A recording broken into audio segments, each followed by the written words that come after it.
Numbers chapter 14, verses 1 through 45. Then all the congregation lifted up their voices and cried, and the people wept that night.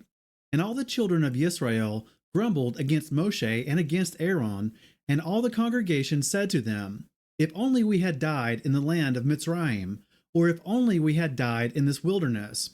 And why is Yahweh bringing us to this land to fall by the sword, that our wives and children should become a prey? Would it not be better for us to turn back to Mitzrayim? And they said to each other, Let us appoint a leader, and let us turn back to Mitzrayim. Then Moshe and Aaron fell on their faces before all the assembly of the congregation and of the children of Israel.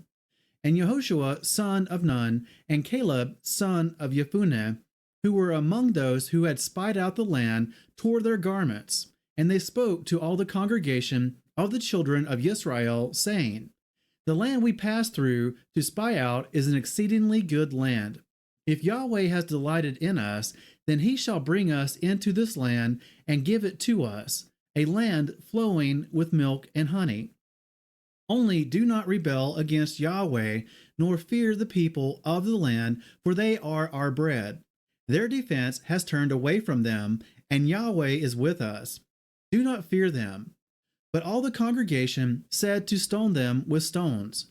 Then the esteem of Yahweh appeared in the tent of appointment before all the children of Israel.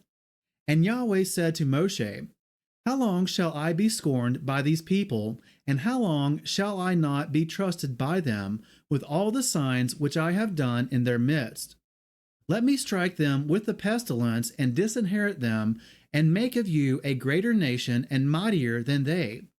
And Moshe said to Yahweh, Then the Mitzrites shall hear it, for by your power you brought these people up from their midst. And they shall say to the inhabitants of this land, They have heard that you, Yahweh, are in the midst of these people, that you, Yahweh, are seen eye to eye, and that your cloud stands above them, and you go before them in a column of cloud by day, and in a column of fire by night. Now if you shall kill these people as one man, then the nations which have heard of your report shall speak, saying, Because Yahweh was not able to bring this people to the land which he swore to give them, therefore he slew them in the wilderness. And now, I pray, let the power of Yahweh be great, as you have spoken, saying, Yahweh is patient and of great loving commitment, forgiving crookedness and transgression, but by no means leaving unpunished, visiting the crookedness of the fathers on the children to the third and fourth generation. Please forgive the crookedness of this people according to the greatness of your loving commitment, as you have forgiven this people from Mitzrayim even until now. And Yahweh said, I shall forgive according to your word, but truly, as I live, and all the earth is filled with the esteem of Yahweh, for none of these men who have seen my esteem and the signs which I did in Mitzrayim and in the wilderness, and have tried me now these 10 times, and have disobeyed my voice, shall see the land of which I swore to their fathers, nor any of those who scorned me see it.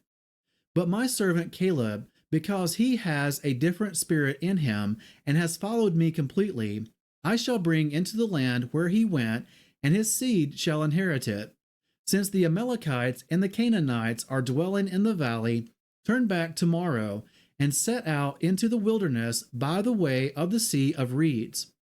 And Yahweh spoke to Moshe and to Aaron, saying, How long shall this evil congregation have this grumbling against me?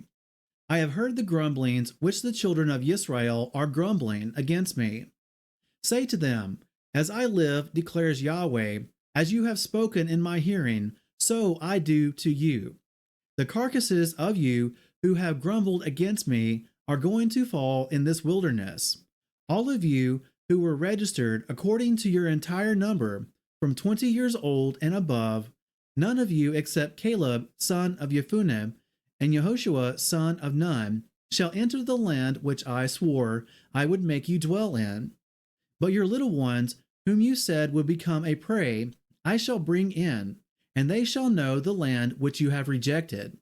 But as for you, your carcasses are going to fall in this wilderness, and your sons shall be wanderers in the wilderness 40 years, and shall bear your whorings until your carcasses are consumed in the wilderness. According to the number of the days in which you spied out the land, 40 days, a day for a year, a day for a year. You are to bear your crookednesses 40 years, and you shall know my breaking off. I am Yahweh. I have spoken. I shall do this to all this evil congregation who are meeting against me. In this wilderness they are consumed, and there they die. And the men whom Moshe sent to spy out the land, who returned and made all the congregation grumble against him by bringing an evil report of the land, even those men who brought the evil report about the land died by the plague before Yahweh. Of those men who went to spy out the land, only Yahushua son of Nun and Caleb son of Jephunneh remained alive. And when Moshe spoke these words to all the children of Israel, the people mourned greatly. And they rose up early in the morning and went up to the top of the mountain, saying, See, we have indeed sinned, but we shall go up to the place which Yahweh had spoken of. But Moshe said, Why do you now transgress the mouth of Yahweh, since it does not prosper? Do not go up, lest you be smitten by your enemies, for Yahweh is not in your midst. Because the Amalekites and the Canaanites are there before you, and you shall fall by the sword. Because you have turned away from Yahweh, Yahweh is not with you. But they presumed to go up to the mountaintop, but neither the ark of the covenant of Yahweh nor Moshe left the camp. So the Amalekites and the Canaanites who dwelt in that mountain came down and struck them and beat them down even to Hormah.